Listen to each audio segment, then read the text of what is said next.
नमस्कार, बहुत स्वागत है आपका। मैं हूं आपके साथ ऋतु ज्ञानवानी। सबसे पहले बात करेंगे दमोह से बड़ी खबर के हिजाब मामले में स्कूल प्रबंधन ने माफी मांगी है। पोस्टर से किसी की भावनाओं को ठेस पहुंची तो माफी। छात्राएं स्कार्फ या दुपट्टा स्वेच्छा के अनुसार पहन सकती हैं।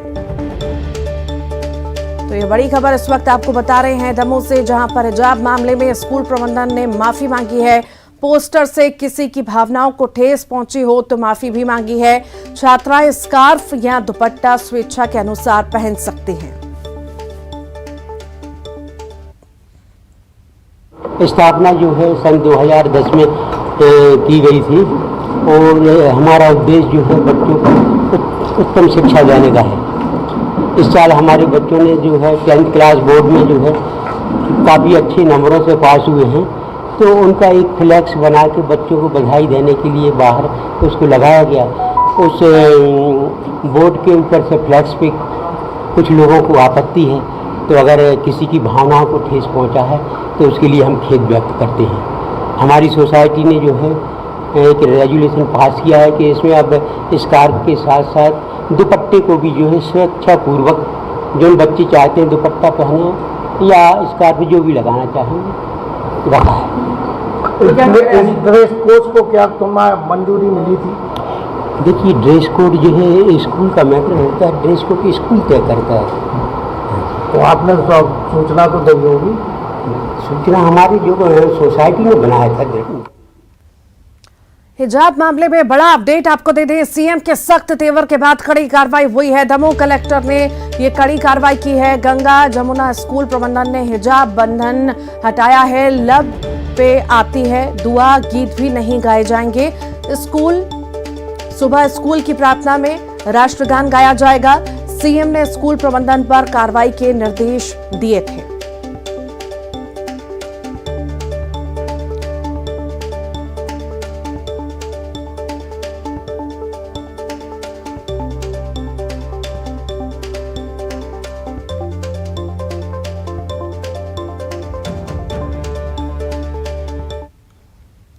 और इसी पर ज्यादा जानकारी के लिए हमारे साथ सहयोगी आशीष जैन जुड़ रहे हैं। आशीष, हिजाब मामले में सख्ती मुख्यमंत्री द्वारा दिखाई गई थी और सख्ती के बाद कड़ी कार्रवाई की गई है।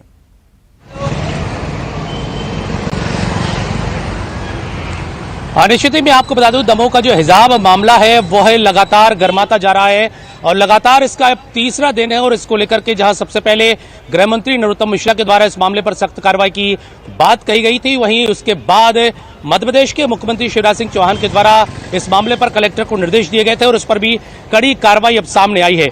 मैं आपको बता दूं कि दमोह जिला मुख्यालय पर स्थित गंगा जमुना स्कूल है, जिसमें हिंदू बेटियों और जैन बेटियों को भी हिजाब में दर्शाया गया था और इसको लेकर के यह पोस्टर जो वायरल हुआ था और वायरल पोस्टर के बाद यह पूरा मामला सामने आया। और इस मामला के सामने आने के बाद आज सुबह स्कूल प्रबंधन के द्वारा भी एक प्रेस वार्ता का आयोजन किया गया, प्रेस मीट का आयोजन किया गया और उन्होंने इस विषय पर भी कहा कि वो हिजाब नहीं था, स्कार्फ था, लेकिन उसके साथ साथ अब वो वहां पर दुपट्टा भी बांध सकते हैं और उन्होंने कहा है वो भी स्वेच्छा की बात कही है। तो वहीं कलेक्टर की कार्रवाई की बड़ी बात भी सामने आई है। लगातार ही हिजाब मामले पर जहां मुख्यमंत्री के द्वारा सीधे निर्देश दिए गए हैं और कड़ी कार्रवाई की बात कही गई है, उसको लेकर के लगातार कार्रवाई अब सामने आई है।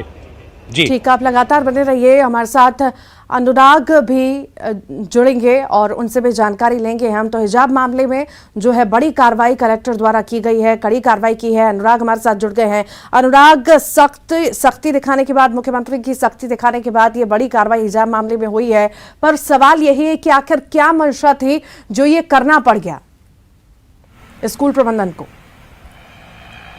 बिल्कुल ऋतु, देखिए, इन तमाम पहलुओं को लेकर जो मुख्यमंत्री शिवराज सिंह चौहान के निर्देश के बाद जांच कमेटी बनी है, उसकी अभी जांच जारी रहेगी और उस जांच के बिंदुओं में ये पता लगाया जाएगा कि आखिर किन कारणों के कारण इस तरीके के हालात बने। क्या स्कूल प्रबंधन के द्वारा जो ड्रेस कोड लागू किया गया था उसको लेकर अनुमति ली गई थी, जो सुबह जनगण मन राष्ट्रगान के साथ जो प्रार्थना अल्लामा इकबाल की कराई जाती थी, उसके पीछे क्या वजह थी। इन तमाम पहलुओं को लेकर बारीकी से जांच की जाएगी और उसके बाद एक्शन होगा। लेकिन मुख्यमंत्री शिवराज सिंह चौहान के निर्देश पर कलेक्टर ने जो स्कूल प्रबंधन है उसके खिलाफ एक्शन जरूर लिया और उसी के बाद स्कूल प्रबंधन ने साफ कर दिया है कि ड्रेस कोड में अब स्कार्फ पहनना या हिजाब पहनना अनिवार्य नहीं होगा और साथ ही जो अल्लामा इकबाल की दुआ लब पे आती है, दुआ मेरी, उसको भी हटाया जाएगा। तो ये दो बड़े कदम स्कूल प्रबंधन की तरफ से लिए गए हैं। लेकिन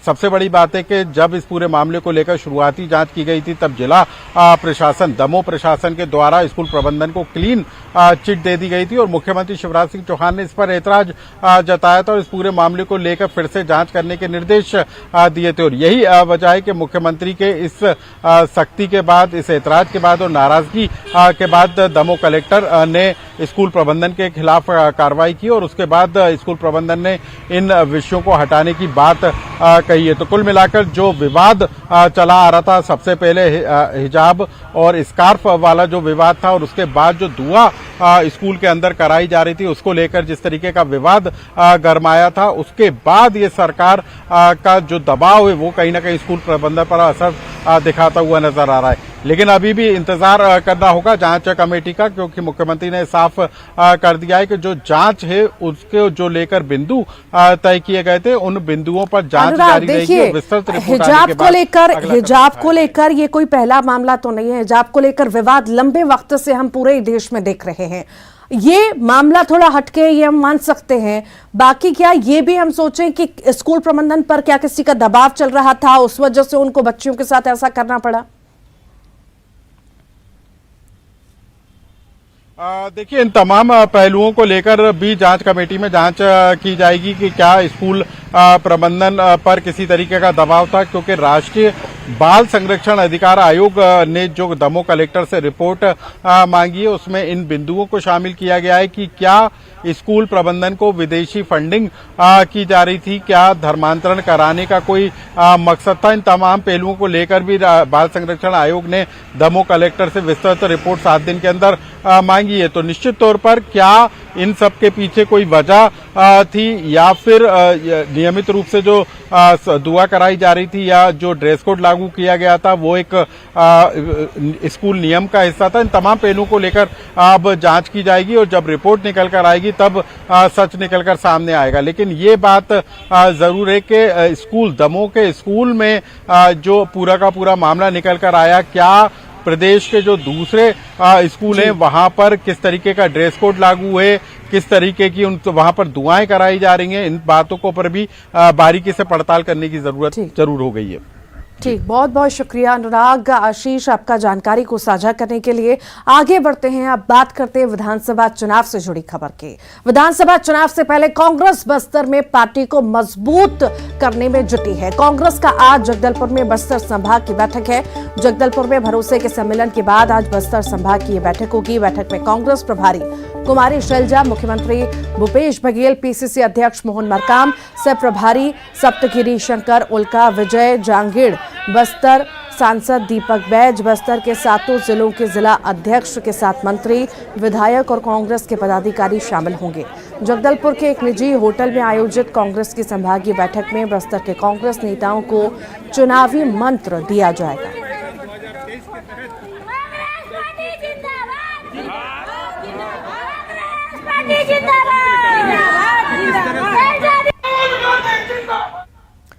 रायपुर से बड़ी खबर है। बस्तर में कांग्रेस के सम्मेलन पर पूर्व मंत्री केदार कश्यप का बयान आया है। बीजेपी पहले से बस्तर को समर्पित है। कांग्रेस पहली बार संभागीय सम्मेलन कर रही है। कांग्रेस को संभागीय सम्मेलन से नहीं होगा कोई फायदा। कांग्रेस वहां पीसीसी अध्यक्ष की फोटो लगाने की अनुमति दे, एक आदिवासी का अपमान और नहीं सहा जाएगा। बस्तर में कांग्रेस की स्थिति नाजुक है। ये सारा बयान जो है केदार कश्यप ने दिया है और कहा कि वहां के मंत्री समझ गए हैं, लोग उनसे नाराज हैं। ऐसा हो रहा है कि आगामी चुनाव को देखते हुए वो संभाग स्तर के सम्मेलन कर रही है। लग चुकी है कि बस्तर, सरगुजा और पूरे छत्तीसगढ़ में उनकी स्थिति बहुत ही नाजुक है, खराब है।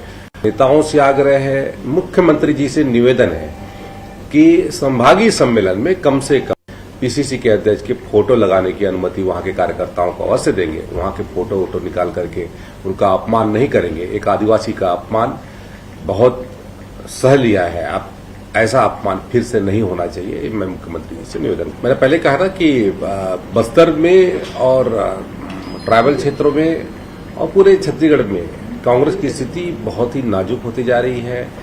वादा खिलाफी के चलते इनके विधायक, इनके मंत्री वहां के लोगों का सामना नहीं कर पा रहे हैं। और अब चुनावी वर्ष है, चुनावी वर्ष अब 6 महीने के बाद उनको जाना है, तो किस मुंह से ये इनके विधायक जाएंगे? इसी के चलते अभी संभागीय सम्मेलन बना करके अब किस मुद्दे को लेकर के ये लोगों को झूठ बोलेंगे, ये वहां पर। केदार कश्यप के बयान पर कांग्रेस ने पलटवार किया है। कांग्रेस संचार प्रमुख सुशील आनंद शुक्ला का बयान आया, बस्तर में कांग्रेस की नहीं बल्कि भाजपा की स्थिति बद से बदतर है। 15 साल की भाजपा सरकार में बस्तर पर ध्यान नहीं दिया गया। 2018 विधानसभा चुनाव में आए नतीजे से ये प्रमाणित हो गया है। ये भारतीय जनता पार्टी मुगालते में है। भारतीय जनता पार्टी को बस्तर की जनता ने 2018 में नकारा था। उसका बड़ा कारण यह था कि बस्तर के लोगों का भारतीय जनता पार्टी ने 15 साल तक शोषण किया, उनके संवैधानिक अधिकारों का हनन किया। बस्तर का आम आदमी सुरक्षा बलों और नक्सलवादियों के 2 पार्टों में पिस रहा था। उनके वन अधिकार पट्टों को लंबित किया गया, उनके रोजी रोटी के साधन को छीना गया, उनको जबरिया जेलों में ठूसा गया। हमारी सरकार आने के बाद बस्तर के लोगों के संवैधानिक अधिकारों को बहाल करने का काम किया। हम बस्तर के लोगों ने 2018 में जो हमारे ऊपर भरोसा जताया था, हमारी सरकार ने उस भरोसे को और ज्यादा मजबूत किया। यही कारण है कि हम बस्तर में 2 उपचुनाव जीते, बस्तर के सारे हम नगरीय निकाय चुनाव जीते और आने वाले चुनाव में भी बस्तर भाजपा मुक्त था और आने वाले चुनाव में भी बस्तर भाजपा मुक्त। जोगी कांग्रेस प्रदेश अध्यक्ष अमित जोगी का समर्थकों को पत्र है। अमित जोगी ने पार्टी कार्यकर्ताओं को इमोशनल पत्र लिखा है। पत्र में पार्टी को लेकर इस हफ्ते निर्णय लेने की बात कही गई है। कार्यकर्ताओं से कहा है, आपका भविष्य केवल और केवल उज्जवल रहेगा। पत्र में दावा 2023 में प्रदेश में सरकार बनाएगी जोगी कांग्रेस।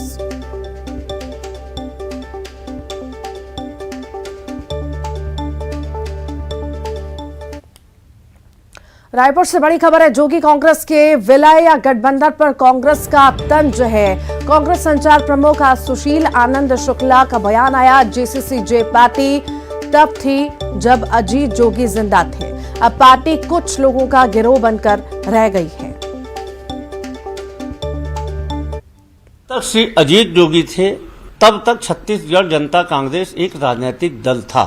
श्री अजीत जोगी जी के दिवंगत होने के बाद और अनेक नेताओं के छत्तीसगढ़ जनता कांग्रेस छोड़ने के बाद वो कुछ लोगों का गिरोह बन गया है।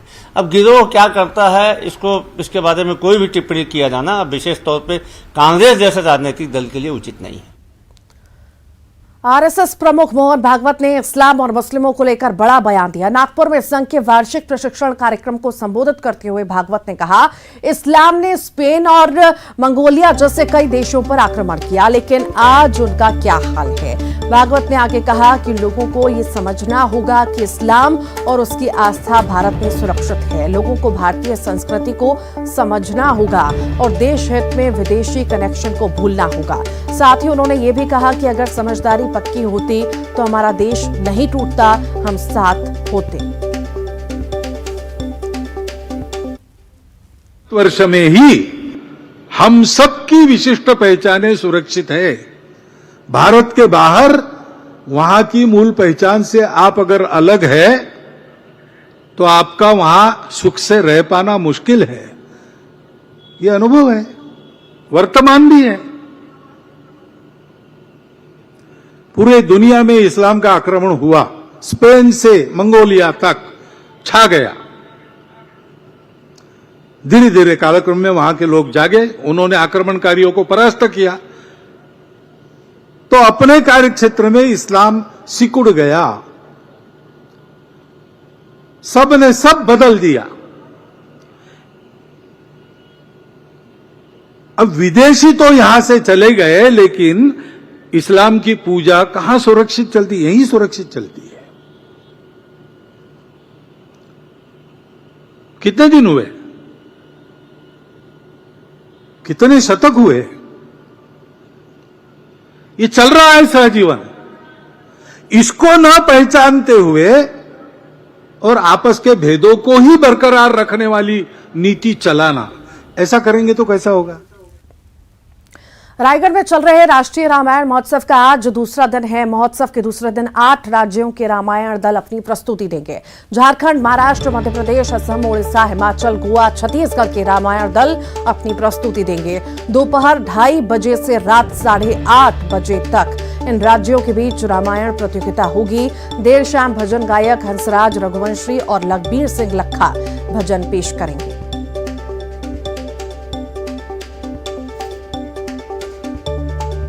रामायण महोत्सव का आज दूसरा दिन है। इस वक्त हम मौजूद हैं रायगढ़ के रामलीला मैदान में। बता दें, रायगढ़ के रामलीला मैदान में राष्ट्रीय रामायण महोत्सव का आयोजन हो रहा है। 3 दिनों तक होने वाले इस आयोजन को लेकर तैयारियां देख सकते हैं। कल मुख्यमंत्री भूपेश बघेल ने इस आयोजन का शुभारंभ किया है। आज जो है राष्ट्रीय स्तर के कलाकार यहां पर प्रस्तुति देंगे।